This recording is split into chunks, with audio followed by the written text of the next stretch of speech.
নমস্কার বন্ধুরা, আমি ডক্টর সঞ্জয় চন্দ। আজ আমার YouTube channel bonsai with natural আর্টে আপনাদেরকে স্বাগত জানাই। আজকে আমি যে বিষয়টি নিয়ে উপস্থাপনা করতে চলেছি বনসাইয়ের, সেটি একটি বিতর্কিত বিষয়। সেই বিষয়টি আপনাদের সামনে আমি যুক্তিতর্কের মাধ্যমে আলোচনা করতে চাই। আপনারা প্রত্যেকেই আমাকে কমেন্টস করে এই বিতর্কের উত্তর দেবেন, এটুকুনি আশা রাখি। আমি আজকে বনসাইয়ের রিপোর্টিংয়ের ক্ষেত্রে তার যে ব্রাঞ্চ পুনিং, তার যে ডিফোলিয়েশন, তার যে ফার্টিলাইজার অ্যাপ্লাই এবং রিপোর্টিং, কোনটি আগে করব কোনটি পরে করব, তার একটি নির্ধারিত কর্মসূচি জানাতে চাই। আমার মত অনুযায়ী কীভাবে রিপোর্টিং কমপ্লিট হবে তার বিস্তারিত আলোচনা আমি এখানে দিচ্ছি। আমার মতে প্রথমে কোনো গাছকে রিপোর্টিং করতে গেলে তাকে প্রথমে আমরা ফার্টিলাইজার অ্যাপ্লাই করব, তাকে খাদ্য দেব, খাদ্য দিয়ে গাছের শক্তি, গাছের এনার্জি বাড়িয়ে তুলব, যাতে সে পরবর্তী ধকলগুলো সহ্য করতে পারে। তাই আমার মতে ফার্টিলাইজার অ্যাপ্লাই করবার 10 দিন পর, 10 থেকে 15 দিন পর আমরা গাছের ওপরে তার নির্ধারিত কর্মসূচি শুরু করব। প্রথম কর্মসূচির অংশ আমার মতে, অবশ্যই এটি বিতর্কিত হতে পারে, আপনারা এটির যুক্তিতর্কের মাধ্যমে আমাকে কমেন্টস করবেন, আশা রাখি। প্রথম পার্টটি ফার্টিলাইজার অ্যাপ্লাই করবার পর করা উচিত, আমি মনে করি, অবশ্যই ডিফোলিয়েশন।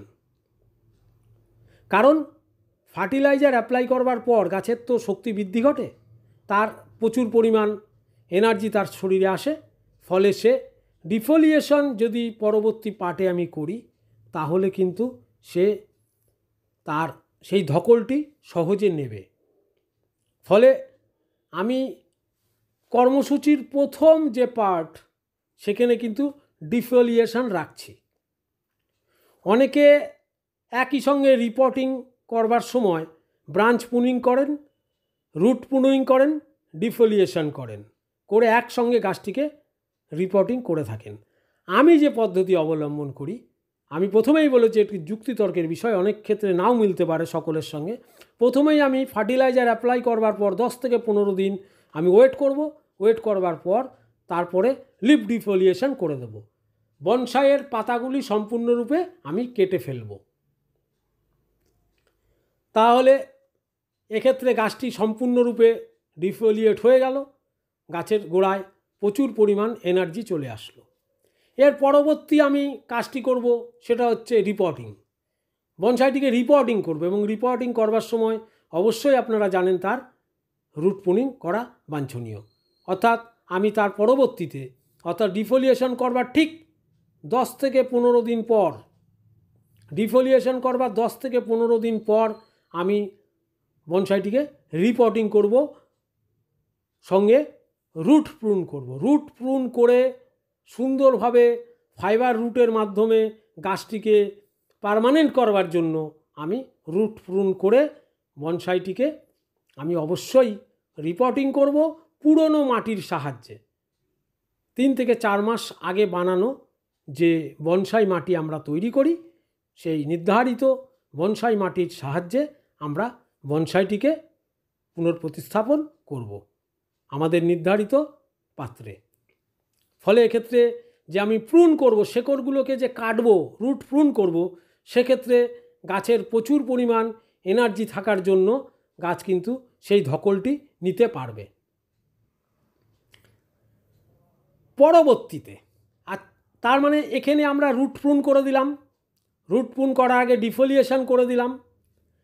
ফলে রুট প্রুন করবার পরবর্তীতে গাছ কিন্তু আস্তে আস্তে আস্তে আস্তে তার অতিরিক্ত শরীরে এনার্জি থাকবার জন্য সে কিন্তু বৃদ্ধি হওয়ার চেষ্টা করবে, এবং রুট ছেড়ে সে কিন্তু আস্তে আস্তে তার আগের শক্তিতে ফিরে যেতে চাইবে।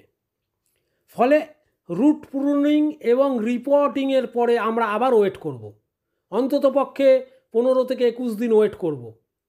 15 থেকে 21 দিন ওয়েট করবার পর গাছ যখন তার নিজস্ব ফাইবার রুট ছেড়ে দেবে, তার পুনরায় আবার শক্তি সঞ্চয় করতে পারবে, আবার সে নিজের শারীরবৃত্তীয়ভাবে সে পুনরায় প্রথম জায়গায় চলে যাবে।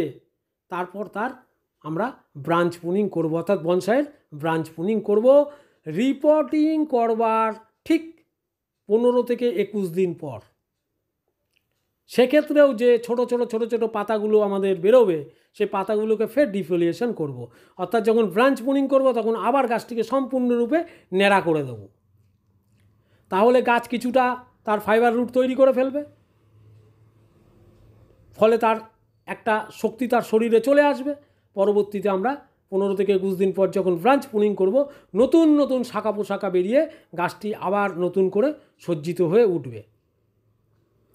এক্ষেত্রে কিন্তু আমাদের ফলে গাছটি সুসজ্জিত হয়ে উঠলে আমরা তার পরবর্তীতে বনসাইয়ের যে কাজগুলো আছে সেগুলো ধীরে ধীরে করতে থাকব। আমার এই এপিসোডটি একটু যুক্তিতর্কের বিষয় চলে আসে, ফলে আমি আমার থাম্বনেইলটাও দিয়েছি যুক্তিতর্ক হিসাবে। আপনারা অবশ্যই আমার এই এপিসোডটিকে বিতর্কিতভাবে না নিয়ে ব্যক্তিগত মতামতের ভিত্তিতে দেখবেন, এবং আপনারা প্রত্যেকেই কমেন্টস করবেন।